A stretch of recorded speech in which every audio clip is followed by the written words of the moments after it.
नमस्कार, आप देख रहे हैं द न्यूज वर्ल्ड। मैं हूं आपके साथ भाविका। आइए सबसे पहले नजर डालते हैं इस वक्त की खास खबरों पर। भाजपा मंत्री अविनाश गहलोत की टिप्पणी पर कांग्रेस का विरोध, भाजपा समर्थकों ने किया प्रदर्शन। ऑपरेशन रक्तिस रज्जू के तहत साइक्लोना टीम की कार्रवाई, अंतर्राज्यीय मादक द्रव्यों के आपूर्तिकर्ता को किया गिरफ्तार। पुलिस थाना शेरगढ़ ने एनडीपीएस एक्ट के प्रकरण में लंबे समय से वांछित 40,000 इनामी अपराधियों को किया गिरफ्तार।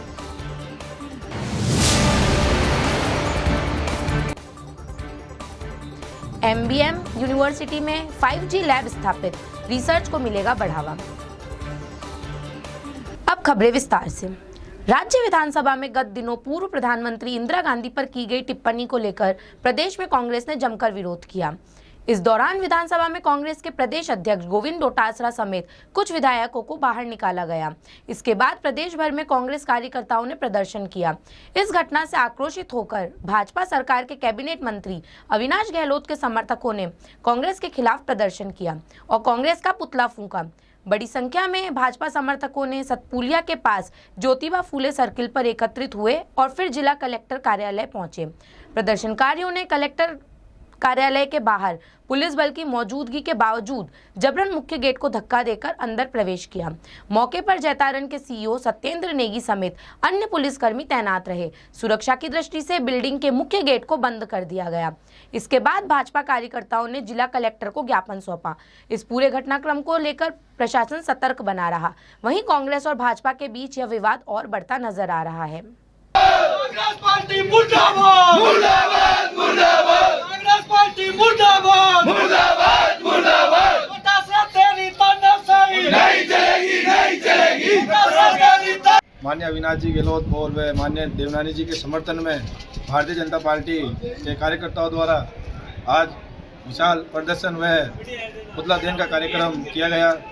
कांग्रेस के नेताओं द्वारा माननीय अविनाश जी गहलोत के बारे में की गई अभद्र टिप्पणियों के विरोध में आज समस्त भारतीय जनता पार्टी के कार्यकर्ताओं द्वारा ये विशाल और प्रदर्शन व पुतला दहन का कार्यक्रम जिला कलेक्टर पे किया गया। ब्यावर जिला जो कि ब्यावर जिले से चुन के जाते हैं, अविनाश जी गहलोत कैबिनेट मंत्री है, उनके समर्थन में यह पूरा जिला एकत्रित हुआ है। और जो अविनाश जी के विरुद्ध व्यक्तिगत रूप से टिप्पणियां करते हैं, ऐसे लोगों के खिलाफ कानूनी कार्रवाई करने के लिए और उनको सदस्य से निलंबित करने के लिए हमने आज पूरा ब्यावर जिला ज्ञापन दिया है। मैं ये कहना चाहता हूँ कि जनता इनको भेजती है, जनता के हितों की बात उठाने के लिए विधानसभा में जनता इनको कुछ उम्मीद के साथ भेजती है।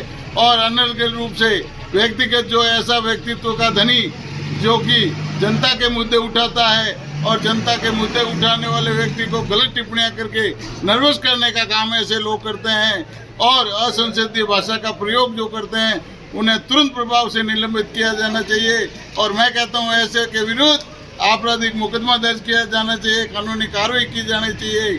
और प्रताप सिंह खाचरियावास जैसा आदमी ये कहता है कि इनके चेहरे को देख के मैं कहता हूं कि अविनाश जी गहलोत और हम राष्ट्रीय स्वयंसेवक व्यक्ति की वो व्यक्ति है जो कि धर्म की रक्षा करना, अनुशासन में रहना और जनता को भगवान का मान करके विधानसभा में मुद्दे उठाते हैं। केवल मात्र व्यक्तिगत टिप्पणी करके उन्हें नर्वस करने का काम ये लोग करते हैं। लक्ष्मणगढ़ विधायक एवं पीसीसी चीफ गोविंद सिंह डोटासरा के द्वारा विधानसभा अध्यक्ष वासुदेव देवनानी के खिलाफ अमर्यादित टिप्पणी को लेकर कार्रवाई करने के संबंध में लक्ष्मणगढ़ भाजपा द्वारा सीकर जिला अध्यक्ष मनोज बाटड़ के नेतृत्व में राज्यपाल के नाम नायब तहसीलदार को ज्ञापन सौंपा गया। ज्ञापन में कहा गया कि स्थानीय विधायक गोविंद सिंह डोटासरा द्वारा हाल ही में विधानसभा स्पीकर वासुदेव देवनानी के खिलाफ जो अमर्यादित एवं असंसदीय टिप्पणी की गई है वह निंदनीय है और डोटासरा की उक्त टिप्पणी न केवल विधानसभा की मर्यादा को ठेस पहुंचाती है बल्कि लोकतंत्र की प्रतिष्ठा के खिलाफ भी है। ज्ञापन में कहा गया कि डोटासरा ने ओछे शब्दों का प्रयोग करके अपनी ओछी मानसिकता का परिचय दिया है, जिससे पूरे प्रदेश में रोष व्याप्त है। ज्ञापन देने से पूर्व भाजपा पदाधिकारी एवं कार्यकर्ताओं द्वारा शहर के घंटाघर से पुराना बस स्टैंड तक डोटासरा के पुतले की शव यात्रा निकाली गई। वहीं भाजपा कार्यकर्ताओं द्वारा गोविंद सिंह डोटासरा के खिलाफ जमकर नारेबाजी भी की गई। तेजी से आगे बढ़ती इंटरनेट की 5वीं पीढ़ी 5G का उपयोग हर स्तर पर होने लगा है। ऐसे में केंद्र सरकार ने इस तकनीक के सहारे देश के तकनीकी संस्थानों में रिसर्च को बढ़ावा देने के लिए 100 चुनिंदा संस्थानों में 5G लैब्स के लिए फंडिंग दी है। प्रत्येक लैब पर 1 करोड़ रुपए खर्च हो रहे हैं। इसी कड़ी में जोधपुर के MBM यूनिवर्सिटी के डिपार्टमेंट ऑफ कंप्यूटर साइंस में लैब स्थापित की गई है। जल्द ही इस लैब के मार्फत प्रशिक्षण शुरू किया जाएगा। लैब के समन्वयक एवं विभागाध्यक्ष डॉक्टर श्रवण राम ने बताया कि लैब का उद्देश्य शैक्षणिक कार्यों के साथ साथ रिसर्च को बढ़ावा देना है। उन्होंने बताया कि आजकल सेंसर तकनीक का उपयोग बहुतायत हो रहा है। हर जगह पर डेटा लेने के लिए सेंसर लगाए जा रहे हैं, लेकिन उस डेटा को कम्युनिकेट करने के लिए 5G के इस्तेमाल को सरल बनाने के लिए यह लैब स्थापित की गई है।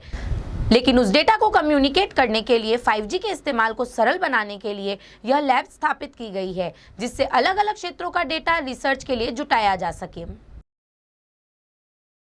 तो यहाँ पर जो है 5G इक्विपमेंट्स आप देख रहे हैं, हमारे यहाँ पर 5G कोर भी है, राउटर विथ फायरवॉल है, यहाँ पर मैक एंड एप्लीकेशन सर्वर है, यहाँ पर इसी के अंदर इम्प्लीमेंटेड है। तो इसके अंदर क्या है कि हमारे को जो 5G सिम दी गई है, ये जितने भी इक्विपमेंट्स है उनके अंदर यहाँ पर जैसे 50 सिम यहाँ पर इसमें दी गई है, तो वो सिम क्या करेंगे हम लोग इनके अंदर इंस्टॉल करेंगे और इंस्टॉल करने के बाद में जितने भी इक्विपमेंट्स है उनके अंदर इंस्टॉल होंगे। जैसे कि हमारे साथ हैंडसेट है, ये 5G हैंडसेट है।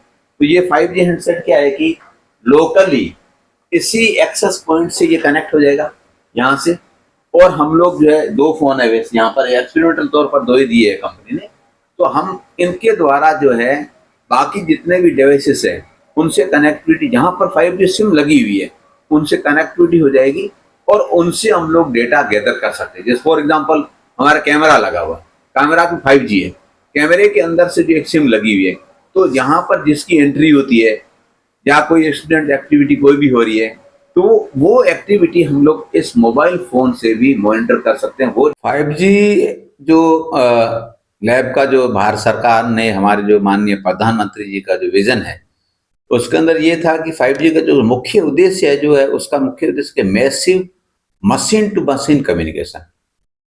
Massive machine to machine communication मतलब कि आपके जो ऑब्जेक्ट्स है जितने भी है, चाहे वो व्हीकल्स है, चाहे वो जो है सेंसर्स है, जहाँ फार्मिंग के लिए लोगों ने टेम्परेचर सेंसर्स लगा रखे हैं, ह्यूमिडिटी सेंसर्स लगा रखे हैं, चाहे हमारे जहाँ पर जो है पॉइजनस गैसेस के लिए जैसे इन्वायरमेंट के लिए अंदर जो है कुछ सेंसर्स लगा रखे हैं जो गैसेस को डिटेक्ट करते हैं। तो बेसिकली जो 5G का जो उद्देश्य है वो कम्युनिकेशन से ज़्यादा जो है वो ऑब्जेक्ट या मशीन टू मशीन कम्युनिकेशन के लिए है, जिसके अंदर हम लोग जो है गाड़ियों के अंदर जो है जब चोरी हो जाती है, जब थेफ्टिंग हो जाती है, तो उसको किस तरह से रोक सकते हैं। तो हमारे को भारत सरकार ने 5G लैब अवार्ड किया है और ऐसे ही टोटल इंडिया के अंदर 100 5G लैब एस्टेब्लिश हुई है। North western railway employees union द्वारा मजदूर नेता उमराव मल पुरोहित की पुण्यतिथि पर रक्तदान शिविर का आयोजन किया गया। यह आयोजन NWREU के कार्यालय में हुआ, जिसमें 250 से ज्यादा रेल कर्मचारियों ने रक्तदान किया। NWREU के मंडल अध्यक्ष महेंद्र व्यास व मंडल मंत्री मनोज कुमार परिहार ने बताया कि मंडल कार्यालय में मजदूर नेता उमराव मल पुरोहित की पुण्यतिथि पर रक्तदान शिविर आयोजित किया। इस अवसर पर रक्तदाताओं ने उत्साह से रक्तदान किया। यूनियन की तरफ से सभी रक्तदाताओं और अतिथियों का अभिनंदन किया गया। जो हमारे यूनियन के राष्ट्रीय अध्यक्ष हुआ करते थे, आज हम उनकी पुण्यतिथि पर सबके सहयोग से विशाल स्वैच्छिक रक्तदान शिविर का आयोजन रखा है। हमारे तमाम रेल कर्मचारियों में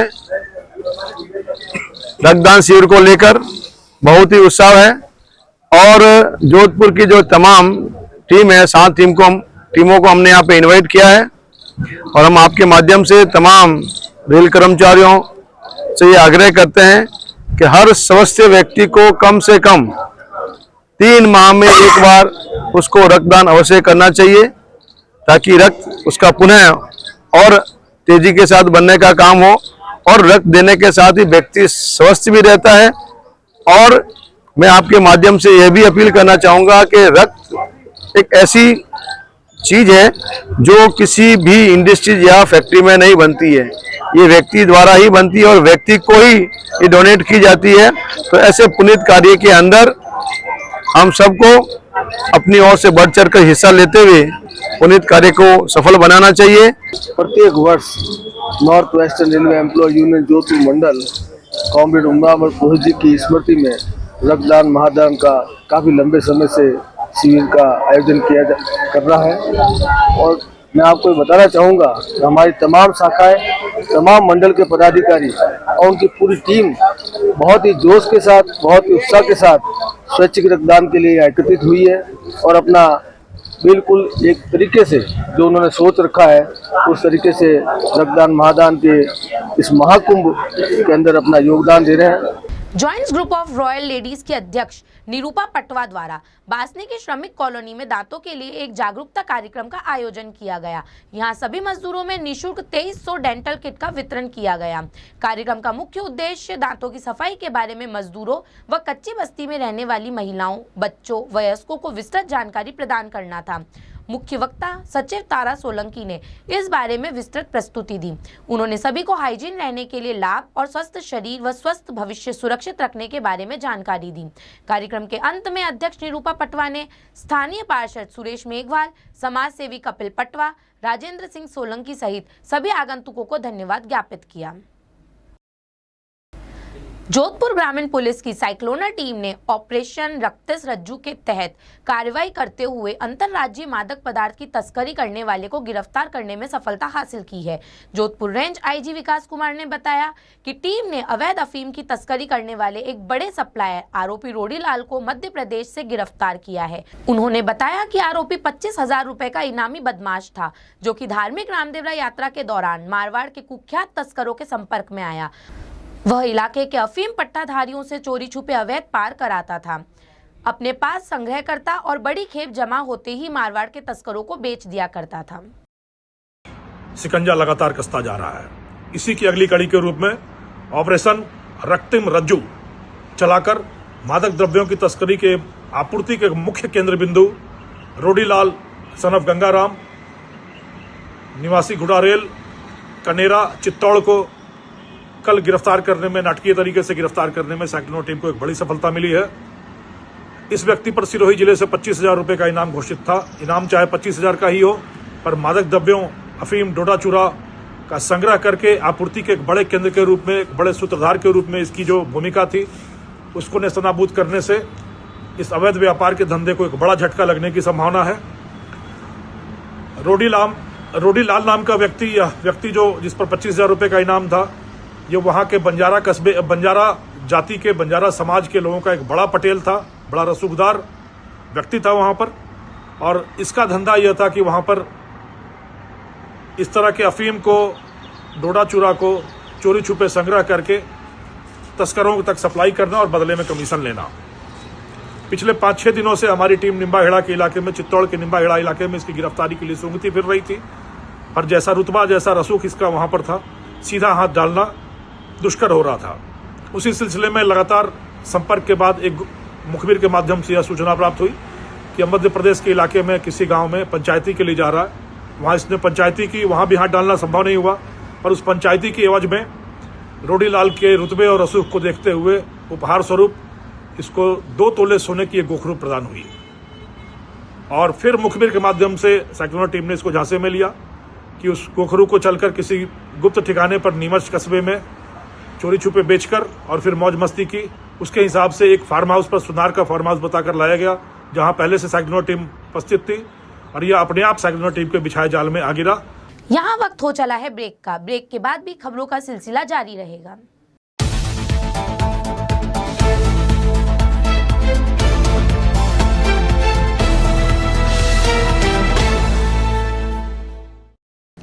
ब्रेक के बाद आपका स्वागत है।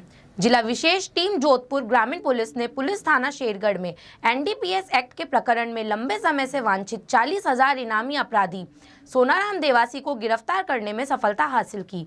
जिला पुलिस अधीक्षक जोधपुर ग्रामीण राममूर्ति जोशी ने बताया कि वांछित अपराधी की धरपकड़ के लिए लगातार चलाए जा रहे अभियान के तहत पुलिस थाना शेरगढ़ ने अपराधी सोनाराम को दस्तयाब किया है।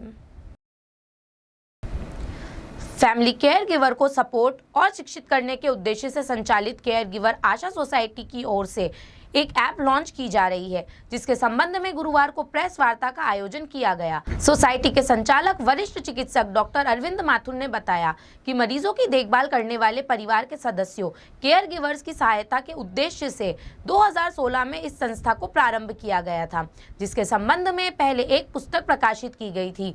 अब 2 मार्च को मारवाड़ इंटरनेशनल सेंटर में ई-ऐप की लॉन्चिंग की जा रही है।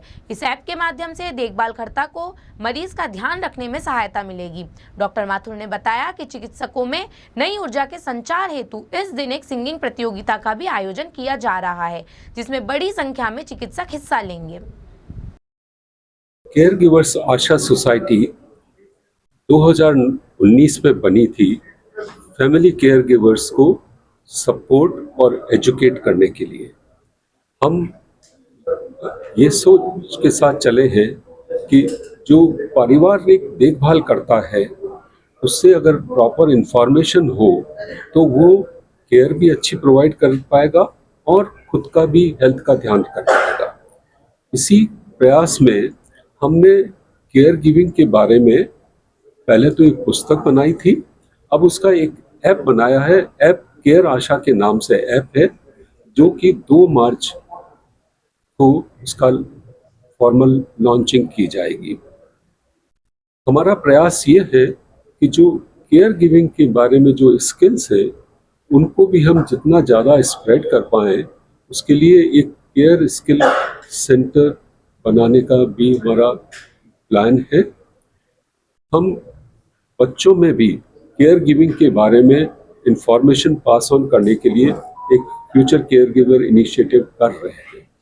इन सब के साथ में मेडिकल फ्रेटर्निटी में अवेयरनेस क्रिएट करने के लिए हम संगीत के साथ जुड़े हैं और उसी संगीत प्रतियोगिता का आयोजन करके हमारा प्रयास है कि जो मेडिकल फ्रेटर्निटी है उसमें भी केयर गिवर्स और केयर गिविंग की जो चैलेंजेस है उसके बारे में बात की जा सके। संगीत को लेके जो रुचि है उसको ध्यान में रखते हुए इसी कार्यक्रम में हमने एक नई कड़ी जोड़ी है, इसमें हमने पूरे राजस्थान और राजस्थान के बाहर से डॉक्टर्स जो भी हैं उनका सिंगिंग कंपटीशन हम आयोजित कर रहे हैं। इसके लिए हमें ऑनलाइन मोड में 80 से ज़्यादा पार्टिसिपेंट्स ने अपने ऑडिशन भेजे हैं। उनमें से हमने सेमीफाइनल के लिए करीब 39 कैंडिडेट को हमने सेलेक्ट किया है सेमीफाइनल के लिए। इसमें हमने 3 कैटेगरी बना रखी है स्टूडेंट्स की, और वो एज कैटेगरी है बिलो 40 एंड अबव 40। इनका सेमीफाइनल 2 मार्च को होगा। उसके बाद हम तीनों कैटेगरी में टॉप 3 फाइनलिस्ट को ग्रैंड फिनाले में प्रस्तुति करेंगे। उसके बाद विजेता घोषित किया जाएगा। कार्यक्रम को जोड़ा और बॉलीवुड से कई कलाकारों से हमारी बात हुई, पर हमारे कुछ पहली बार ये कार्य कर रहे हैं और बहुत से कलाकार सामने आए कि हम भी इसमें हेल्प करना चाहते हैं। पर सबसे अधिक जो बात हुई वो संजीवनी जी से हुई। संजीवनी बलांडे आप जानते होंगे, पहली सारेगामा विनर और लता मंगेशकर अवार्ड विनर है और कई फिल्मों में गा चुकी हैं। वो अपनी प्रस्तुतियाँ देंगी और उनके साथ उनकी पूरी टीम आएगी, जिसमें कुछ कलाकार और भी सिंगर्स आ रहे हैं और हमारे डॉक्टर सिंगर्स भी उसी कार्यक्रम में जो फाइनलिस्ट होंगे वो परफॉर्म करेंगे। और एक उत्साह हमें है उन लोगों को देख के, उन लोगों का उत्साह देख के, और आशा करते हैं कि ये कार्यक्रम हर साल हम ऐसे ही करवाते रहें और अलग अलग बॉलीवुड या फेमस क्लासिकल सिंगर्स को भी यहाँ बुला पाएँ और इस जो हमारा उद्देश्य है उसका प्रचार और प्रसार डॉक्टर्स में भी हो और बाकी जनता में भी। डॉक्टर सर्वपल्ली राधाकृष्णन राजस्थान आयुर्वेद विश्वविद्यालय के स्नातकोत्तर प्रसूति तंत्र एवं स्त्री रोग विभाग द्वारा ग्राम गंगानी में एक दिवसीय निशुल्क चिकित्सा शिविर आयोजित किया गया। इस शिविर हेतु संजीवनी चिकित्सालय अधीक्षक प्रोफेसर गोविंद गुप्ता एवं कैंप प्रभारी डॉक्टर ब्रह्मानंद शर्मा ने आवश्यक संसाधन उपलब्ध करवाने तथा शिविर के सफल आयोजन में विशेष सहयोग किया। प्रसूति तंत्र एवं स्त्री रोग विभाग के चिकित्सा विशेषज्ञ एसोसिएट प्रोफेसर डॉक्टर रश्मि शर्मा द्वारा ईटिंग डिसऑर्डर अवेयरनेस वीक 2025 की थीम को ध्यान में रखते हुए खानपान में जो महिलाएं जागरूक नहीं रहती, उनके आहार संबंधित सभी समस्याएं तथा उनसे निजात पाने के लिए उपयुक्त सभी पौष्टिक आहारों की उपयोगिता के बारे में जानकारी प्रदान की। वायु प्रदूषण कम करने को लेकर सरकार लोगों को इलेक्ट्रिक गाड़ी खरीदने के लिए प्रोत्साहित कर रही है। 50% रोड टैक्स माफ कर रही है। इसका असर यह है कि पिछले कुछ सालों में इलेक्ट्रिक वाहनों की संख्या बढ़ गई है। अभी शहर में करीब 30,000 इलेक्ट्रिक वाहन हैं। पेट्रोल डीजल की कीमत बढ़ने से लोग अब तेजी से इलेक्ट्रिक गाड़ियां खरीद रहे हैं। जोधपुर शहर में भी इलेक्ट्रिक वाहनों की संख्या में वृद्धि हो रही है। इसी के चलते जोधपुर के खेमे का कुआं क्षेत्र में इलेक्ट्रा व्हीकल के शोरूम का उद्घाटन किया गया। इस शोरूम में मैक्सट्रॉन स्कूटर कंपनी मॉडल को लॉन्च किया गया। कंपनी के निदेशक राकेश गोयल ने बताया कि इलेक्ट्रा व्हीकल पिछले 3.5 सालों से इलेक्ट्रिक व्हीकल्स का काम कर रही है। मैक्सट्रॉन स्कूटर ने नए फीचर्स के साथ बहुत ही सस्ते मॉडल लॉन्च किए हैं। इसमें 5 मॉडल हैं। आज के समय में मैक्सट्रॉन इलेक्ट्रिकल व्हीकल्स एक जाना पहचाना नाम बन चुका है। कंपनी ने 5 मॉडल का मूल्य हर व्यक्ति के बजट को ध्यान में रखकर लॉन्च किए हैं।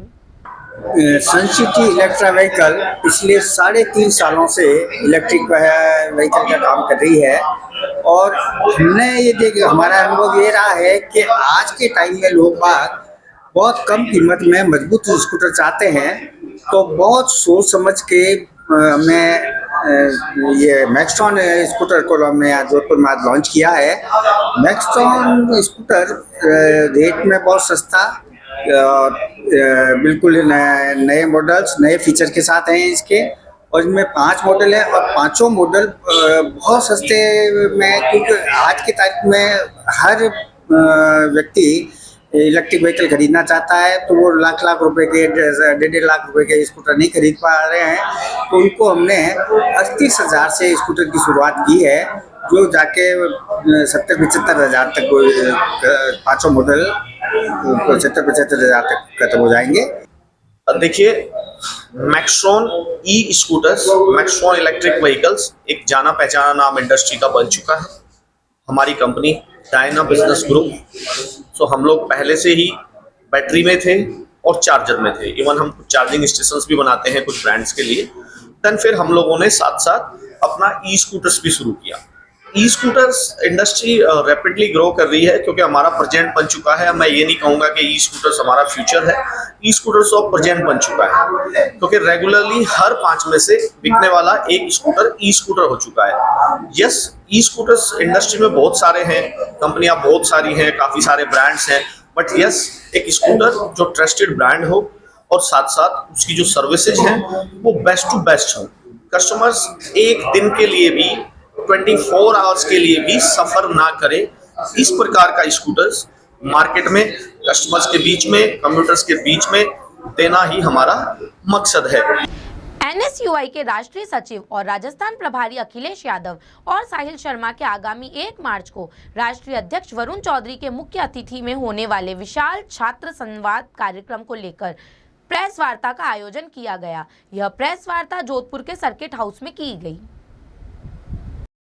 बहुत बहुत धन्यवाद करना चाहूँगा और साथ ही आप लोगों के माध्यम से हमारे राजस्थान प्रदेश के सभी युवा व छात्रों को एक संदेश देना चाहते हैं हम इस कॉन्फ्रेंस के माध्यम से कि आने वाली 1 तारीख को जो हमारा ये UGC ड्राफ्ट जो भी हमारी गवर्नमेंट लेके आ रही है उसके विरोध में हमारे माननीय राष्ट्रीय अध्यक्ष वरुण चौधरी जी जोधपुर पधार रहे हैं और जोधपुर में हम लोग 2 कार्यक्रम उस दिन करेंगे। एक पहला ये है जो हमारी यात्रा हमारे प्रदेश अध्यक्ष भाई विनोद जाखड़ द्वारा चलाई जा रही है, उसमें वो शामिल होंगे। यात्रा कल जोधपुर पहुंचेगी। और दूसरा जो हमारा ये ड्राफ्ट आया है जिसमें हर यूनिवर्सिटी में जो VC अपॉइंट करने का जो सारा अधिकार है वो राज्य गवर्नमेंट से छीन लिया गया है, उसके विरोध में हम प्रदर्शन और एक सभा का आयोजन करने जा रहे हैं। बाईजी का तालाब स्थित श्री विश्वकर्मा मंदिर में मंदिर कमेटी की ओर से हर अमावस्या की भांति आज फाल्गुन मास की अमावस्या के उपलक्ष्य में हवन का आयोजन हुआ। आर्य वीरेंद्र भाखरेचा द्वारा विधि विधान व मंत्रोच्चारण के साथ आयोजित हवन में मंदिर कमेटी के अध्यक्ष सुरेश शर्मा ने आहुतियां प्रदान की, सभी के सुखद स्वास्थ्य व सुख समृद्धि की मंगल कामना की। मंदिर कमेटी के सचिव एडवोकेट हरीश जहांगीर ने बताया कि हवन और आरती के पश्चात मंदिर कमेटी के अध्यक्ष सुरेश शर्मा की अध्यक्षता में मासिक बैठक आयोजित हुई, जिसमें मंदिर कमेटी सदस्यों की सर्वसम्मति से 23 मार्च को मंदिर में श्री विश्वकर्मा जांगीड़ पंचायत एवं श्री विश्वकर्मा मंदिर कमेटी के संयुक्त तत्वाधान में फागोत्सव व होली स्नेह मिलन मनाने का निर्णय लिया गया।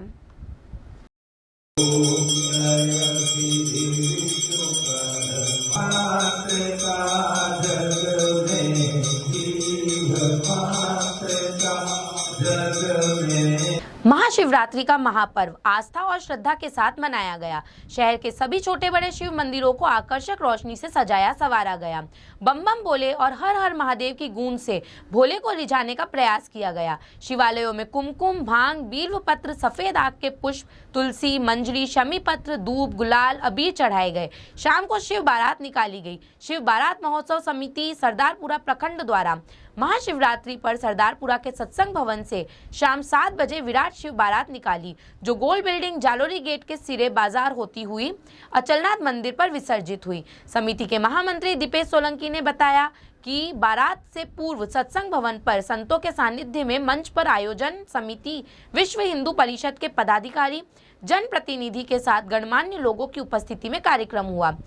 समिति अध्यक्ष शुभम हंस के नेतृत्व में निकलने वाली इस बार बारात में आकर्षक का केंद्र काशी के अघोरी की मसान होली, महाकाल की झांझ डमरू टोली, शुक्र शनिचर के साथ देवों व राक्षसी नृत्य की झांकी निकाली गई।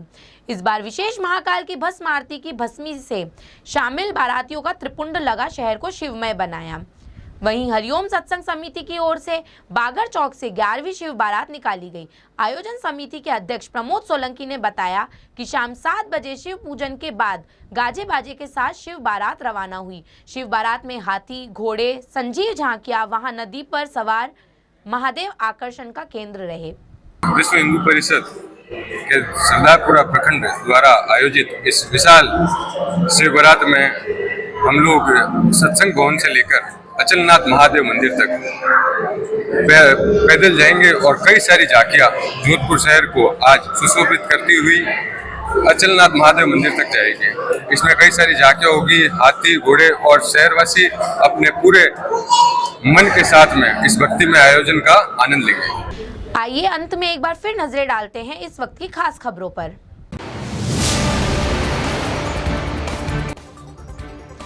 भाजपा मंत्री अविनाश गहलोत की टिप्पणी पर कांग्रेस का विरोध, भाजपा समर्थकों ने किया प्रदर्शन। ऑपरेशन रक्त सज्जू के तहत साइक्लोना टीम की कार्रवाई, अंतर्राज्यीय मादक द्रव्यों के आपूर्तिकर्ता को किया गिरफ्तार। पुलिस थाना शेरगढ़ ने एनडीपीएस एक्ट के प्रकरण में लंबे समय से वांछित 40,000 इनामी अपराधियों को किया गिरफ्तार।